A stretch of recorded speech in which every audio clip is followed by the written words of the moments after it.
என்று சூராதி சூரனை எல்லாம் வீழ்த்தி தேவர்களுக்கு வானுலகத்தை மீட்டு கொடுத்த தேவர் குலமே முருகப்பெருமானின் தலைமை பண்பை பார்த்து ஆச்சரியம் அடைந்தது. ஏன்னா தேவலோகமே தலைமைத்துவம் உடையது தானே. அங்கேயே முருகப்பெருமான் அந்த வெற்றி அவர்களுக்கு தந்தாருன்னா அப்ப இந்த நாள் எவ்வளவு சிறப்பானதாக இருக்கும். அதனால தலைமை பண்பு வேணும்னு நினைக்கக்கூடியவர்கள், தலைமை உயர் பதவிகள் வேணும்னு நினைக்கக்கூடியவர்கள் இந்த கிருத்திகை விரதத்தை நீங்க மேற்கொள்ளலாம். கடன் இருந்தா இருக்கலாமா, இல்லைன்னா எங்களுக்கு நிறைய கோர்ட்டு கேஸு வழக்கு இதெல்லாம் இருக்கலாமா. நான் எப்பவுமே சொல்றதுதான், உங்களுக்கு என்ன தேவையோ அந்த தேவையை நீங்க வேண்டிக்கிட்டு விரதத்தை ஆரம்பிக்கலாம்.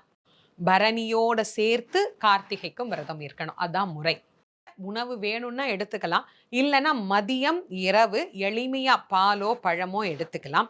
ரொம்ப நல்ல இளமையா ஆரோக்கியமா இருக்கிறீங்க அப்படின்னா அன்னைக்கும் தண்ணீர் நீராகாரமா பழச்சாறுகளாக எடுத்துக்கொண்டு விரதம் இருந்து